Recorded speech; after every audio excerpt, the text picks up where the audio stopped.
অনেক students are দু এক দিনের মধ্যেই সম্ভবত আগামীকালই লাস্ট ডেট সিইটি ম্যাকআউটের, মানে ম্যাকআউট অ্যাফিলিয়েটেড কলেজে যে সমস্ত প্রফেশনাল ডিগ্রি কোর্সেস করানো হয় গ্র্যাজুয়েশন লেভেলে, সেইগুলোতে অ্যাডমিশান নিতে গেলে কিন্তু কমন এন্ট্রান্স টেস্ট বা সিইটি এক্সামে বসতে হয় এবং সেইটার কিন্তু লাস্ট ডেট মানে এক দুদিনের মধ্যেই।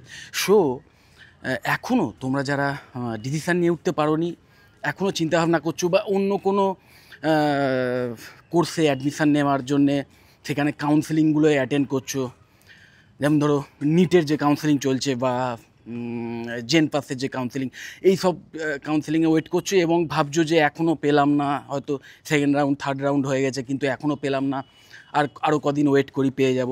তাদের জন্যে কিন্তু ভীষণ অ্যালার্মিং এটা। তাদের এটা মাথায় রাখা উচিত যে যদি তারা তাদের কাঙ্ক্ষিত সাবজেক্টে না পায়, মানে যারা ধরো এমবিবিএসে অ্যাডমিশান চাইছে তাদের, বা যারা ধরো বিএসসি নার্সিং বা বিডিএস এই টাইপের কোর্সগুলোয় অ্যাডমিশান চাইছে, তারা যদি বাই চান্স এই বছর অ্যাডমিশান না পায় এবং তারপরে যদি এই বছরই অল্টারনেট কোনো ভালো প্রফেশনাল ডিগ্রি কোর্সে অ্যাডমিশান নিতে চায়, তাহলে কিন্তু তাদের অপশানস অনেক কমে যাবে। কারণ ম্যাকআউট অ্যাফিলিয়েটেড কলেজগুলোতে বিশেষ করে অ্যাডমিশানের কিন্তু চান্স এই বছরের জন্যে মানে ক্লোজ হয়ে যেতে চলেছে গ্র্যাজুয়েশন লেভেলে। সো অবশ্যই তোমরা এই ব্যাপারগুলো একটু খেয়াল রাখো, এগুলো মানে লাস্ট ডেটগুলো সম্পর্কে ওয়াকিবহাল হও এবং যারা এখনও এমনি জাস্ট ওয়েট করছো, জাস্ট ভাবছো যে আরও কদিন দেখি এরম ভাবছো, তাদের বলবো অবশ্যই ইমিডিয়েট অ্যাক্ট করো, ইমিডিয়েট তোমাদের পছন্দের কোর্স বেছে নাও প্রফেশনাল ডিগ্রি কোর্সগুলোর মধ্যে, যেটা নিয়ে তোমরা করতে চাইছো, পড়াশোনা করতে চাইছো, কোর্স বেছে নাও এবং তোমাদের যে পছন্দের কলেজ সেখানে যোগাযোগ করো, তাদেরকে জিজ্ঞেস করো যে স্যার লাস্ট ডেট কবে অ্যাডমিশান নিতে পারবো, মানে এবং তাদের থেকেই যে সিইটির এক্সামের বিষয়ে ডিটেল জেনে নাও। এবং ম্যাক্সিমাম কলেজই প্রাইভেট কলেজ, তারা কিন্তু এই সিইটি এক্সামে যাতে অ্যাপিয়ার করতে পারো তার কমপ্লিট প্রিপারেশান বা ধরো তাদের যাতে মানে সেই এক্সাম যাতে বুঝতে পারো সেটারও ব্যবস্থা করে দেয়। সো সেই ব্যাপারটা কিন্তু খেয়াল রাখো, এটা খুব ইম্পর্ট্যান্ট। এই জন্যই আমি প্রথমেই তোমাদের এই নিউজটা তোমাদের আপডেট হিসেবে দিয়ে দিলাম। তোমরা এখনও যারা ভাবছো যে কোনো একটা প্রফেশনাল ডিগ্রি কোর্স বেছেছো এবং ভাবছো যে আলটিমেটলি এই কোর্স নিয়ে করে ভবিষ্যতে কোনো লাভ হবে কি না বা প্লেসমেন্ট ভালো পাবো কি না, এইসব নিয়ে যারা ভাবছো তাদের জন্য আমি বলবো একটাই কথা,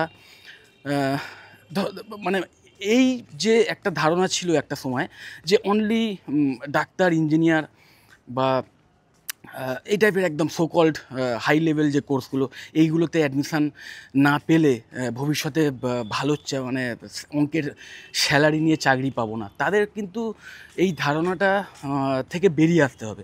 কারণ এখন অনেক মানে সেরকম একটা পপুলার নয় হয়তো তথাকথিত সেই সব কোর্স করেও কিন্তু স্টুডেন্টরা ভীষণভাবে মানে হাইলি কেরিয়ার মানে হাই লেভেলে নিজের কেরিয়ারটাকে শুধু নিয়ে যাচ্ছে তা নয়, মানে যে ফার্স্ট প্লেসমেন্ট যেটা পাচ্ছে সেটাও কিন্তু চোখ ধাঁধানো অঙ্কের। ইভেন রিসেন্ট যে নিশ্চয়ই তোমরা জানো যে একটি কলেজে প্রাইভেট কলেজ থেকে 1 কোটি টাকার যে স্যালারি যে প্যাকেজ প্লেসমেন্ট পেয়েছে 1 কোটি স্যালারি নিয়ে, তো সেইখানেও কিন্তু যে কোর্সের মাধ্যমে সেই স্টুডেন্টটি পেয়েছে সেই কোর্সটি কিন্তু নর্মাল বিএসসি ইন এলএলবি, ওকে, মানে আইন নিয়ে পড়াশুনো করেছে গ্র্যাজুয়েশন লেভেল, এবং সেইটা করেই কিন্তু সে এই চাকরি পেয়েছে। এবার অবশ্যই এটাও মাথায় রাখতে হবে যে তার মানে সবাই ওই কোর্সটাই করবো তবেই ওই রকম লেভেলে চাকরি পাবো, ওই রকম স্যালারির চাকরি পাবো, এটা কিন্তু নয়। মাথায় রাখবে তার নিশ্চয়ই তার সেই বিষয়ের ওপর একটা বেসিক ইন্টারেস্ট ছিল, অথবা সে সেরকম খেটেছে, সবচেয়ে বড় যেটা ইম্পর্টেন্ট জিনিস। যদি তার ইন্টারেস্ট নাও থেকে থাকে, সে ইন্টারেস্ট গ্রো করিয়েছে, কারণ তার মধ্যে সেই মোটিভেশান ছিল যে আমাকে বড় হতে হবে, আমাকে একদম টপ লেভেলে যেতে হবে, আমার বাবা মা আমার পেছনে যা পরিশ্রম করেছে এবং সেটার রেজাল্ট হিসেবে আমাকে কিছু একটা করে দেখাতে হবে, এবং তার জন্যে সে সেই রকম পরিশ্রম করেছে। সেই বিষয় হয়তো সেটা তার প্রিয় বিষয়ে ছিলও না, এমনও হতে পারে, সে হয়তো সেই ভালোবাসাটা আনিয়েছে, ওকে, নিজের ইন্সপিরেশান হয়েছে, নিজেকেই নিজে বুঝিয়ে সেইভাবে প্রিপারেশান করেছে, তবেই কিন্তু পেয়েছে। মনে রাখবে আমি তার মানে যে পাস্ট তার হিস্ট্রি, মানে তার তার যে তার মানে সে অ্যাকচুয়ালি নিটের জন্য প্রিপারেশান নিচ্ছিল, মানে বুঝতে পারছো, নিটের জন্যে মানে যে হাই ফিজ দিয়ে বিভিন্ন টিউটোরিয়ালসগুলোয় অ্যাডমিশান নিতে হয়, তার জন্যে কিন্তু প্রিপারেশান নিচ্ছিল ছেলেটি। তো তার মধ্যে তার মানে তার তার মানে তার মধ্যে একটা এমবিবিএস ডাক্তার হওয়ার স্বপ্ন ছিল, কিন্তু কোনো কারণে সেই স্বপ্ন সত্যি হয়নি। তখন সে অল্টারনেট হিসেবে এইরকম একটা কোর্স চয়েস করে। চিন্তা করো, কোথায় এমবিবিএস, কোথায় বিএসসি ইন এলএলবি, মানে কমপ্লিটলি নিজের সাবজেক্ট চেঞ্জ করে, নিজের পছন্দের বিষয় চেঞ্জ করে সে হয়তো রিসার্চ করেছিল যে আমি যদি এই বিষয় নিয়ে পড়াশুনো করি তাহলে ভবিষ্যতে আমি একটা এরকম টপ লেভেলের মানে চাকরি পেতে পারি, এবং সেই মতো নিজেকে প্রিপারেশান নেয় সে।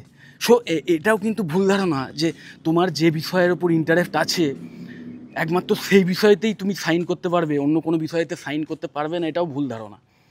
মেন বিষয় যেটা, আলটিমেট গোল কিন্তু আমাদের মোটামুটি সবারই সমান, সেটা মানে সমস্ত স্টুডেন্টেরই সমান থাকে যে সৎ উপায়ে যাতে ভালোভাবে একটা হ্যান্ডসাম স্যালারি পেতে পারি প্লেসমেন্টের মাধ্যমে, এবং অথবা ভালো কোনো মানে বিজনেস স্টার্ট করতে পারি যাতে ভালো অঙ্কের একটা ইনকাম করতে পারি। সোজা কথা এটা হাইলি মানে হাই কেরিয়ারটাকে হাই জায়গায় নিয়ে যাওয়াটাই কিন্তু মেন মানে মোটিভেশন থাকে ম্যাক্সিমাম স্টুডেন্টদের। অনেকেই তারা জানেও না হয়তো যে কোন বিষয় নিয়ে পড়াশুনো করলে বেটার জায়গায় যাওয়া যেতে পারে, বা আমার ইন্টারেস্ট কী, এইটা নিয়েও অনেক স্টুডেন্টদের মধ্যে অনেক ভ্রান্ত ধারণা থাকে।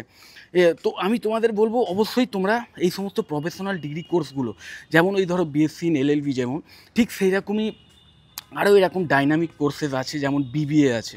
বিবিএর মাধ্যমেও কিন্তু তোমরা যদি ফিনান্সটাকে ভালোবাসো, ফিনান্স সাবজেক্টটাকে, সেই ফিনান্স সাবজেক্টটাকে ভালোবেসে যদি পড়াশুনো করো বিবিএর একটা পার্ট, তাহলেও কিন্তু তোমরা এই লেভেলের চাকরি পেতে পারো। শুধু তাই না, বিবিএর অন্যান্য যে সেক্টরগুলো রয়েছে, বিবিএর মধ্যে সিস্টেমস আছে, এইচআর আছে, মার্কেটিং আছে। মার্কেটিং তো এমন একটা সাবজেক্ট যার মাধ্যম দিয়ে তুমি মানে একটা চোখ ধাঁধানো অঙ্কের স্যালারি শুধু পেতে পারো তা নয়, মানে তারপরেও তুমি ইচ্ছে করলে নিজেই নিজের বিজনেস স্টার্ট করতে পারো, কারণ তুমি কীভাবে কাস্টমার জেনারেট করতে হয়, কীভাবে কাস্টমারের কাছে কোনো প্রোডাক্ট সেল করতে হয়, কীভাবে মার্কেটিং করতে হয়, তার টেকনিকটা শিখে গেছো।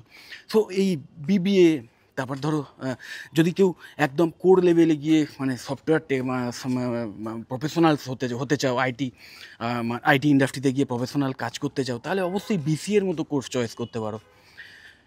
কারণ হার্ডকোর প্রোগ্রামিং যদি তুমি শিখে নিতে পারো, একজন ভালো কোডার যদি হয়ে যেতে পারো না, তাহলে কিন্তু মনে রাখবে একদম আইটি সেক্টরের টপ মোস্ট স্যালারি হোল্ড যারা করে তাদের মধ্যে ওয়ান অফ দ্য মোস্ট মানে ডেজিগনেটেড পার্সন হচ্ছে এই সমস্ত আইটি প্রফেশনালরা, যারা কোডার, যারা সোজা কথায় প্রোগ্রামার, যারা সফটওয়্যারের যে কোনো সফটওয়্যার বা অ্যাপ্লিকেশান তৈরির যে মেন বিল্ডিং ব্লক যে প্রোগ্রামিং, সেটা তৈরি করে, সেটা লেখে, সেটাকে বিভিন্ন লজিকের মাধ্যমে সেই অ্যাপ্লিকেশানটাকে বাস্তবে রূপান্তরিত করে। তো তাদেরও কিন্তু এরকম একটা হাই স্যালারি ওলা জব পাওয়ার ভীষণ সম্ভাবনা থাকে। তো এরকম হাই স্যালারিড যে চাকরিগুলো, সেগুলোর মধ্যে অবশ্যই আর একটা আছে বিএসসি ইন মিডিয়া সায়েন্স।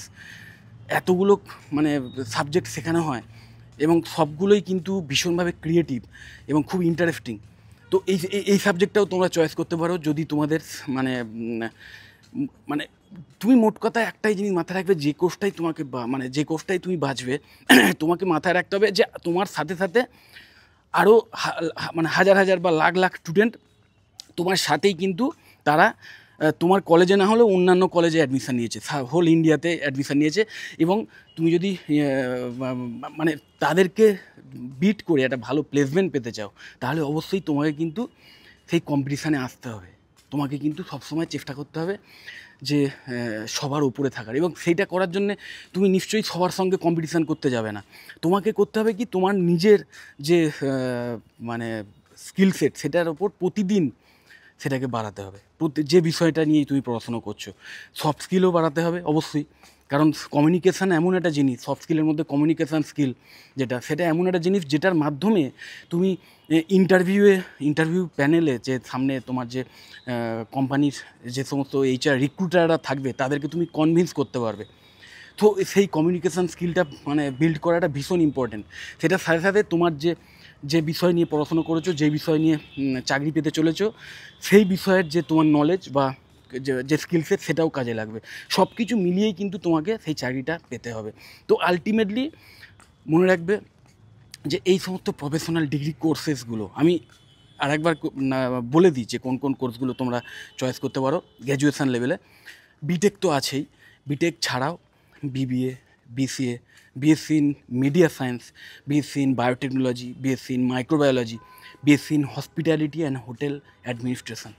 এই প্রত্যেকটা কোর্সই কিন্তু ভীষণভাবে কেরিয়ার ওরিয়েন্টেড, এবং এই প্রত্যেকটা কোর্সের মাধ্যমেই যে কোনো একটা যদি তোমরা চয়েস করো তোমরা কিন্তু টপ লেভেলের স্যালারিওয়ালা প্লেসমেন্ট পেতে পারো।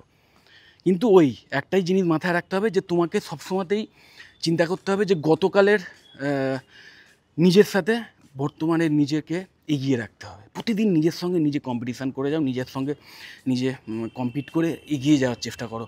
প্রতিদিন নতুন নতুন কিছু শেখো। তোমাকে ওই যেটা বললাম কম্পিটিশান আছে, কম্পিটিশান না মানে প্রত্যেকটা মানে মানে সাবজেক্টেই আছে। প্রত্যেকটা বিষয় নিয়েই যারা পড়াশুনো করছো তাদের নিজেদের মধ্যে প্রত্যেকের মধ্যেই কম্পিটিশান আছে। সেই কম্পিটিশানের মাধ্যমে কিন্তু প্রথম 5 জন বা 10 জনের মধ্যে তোমাকে থাকতেই হবে, তবেই কিন্তু তুমি সেই লেভেলে মানে প্লেসমেন্ট পেতে পারো। যাই হোক, আর ভিডিওটা বেশি বড় করছি না।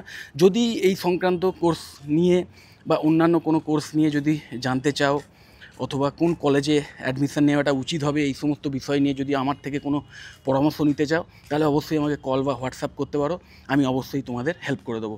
যদি মনে হয় ভিডিওটা হেল্পফুল অবশ্যই লাইক করো। চ্যানেলটা যদি সাবস্ক্রাইব না করে থাকো এক্ষুনি সাবস্ক্রাইব করে নাও।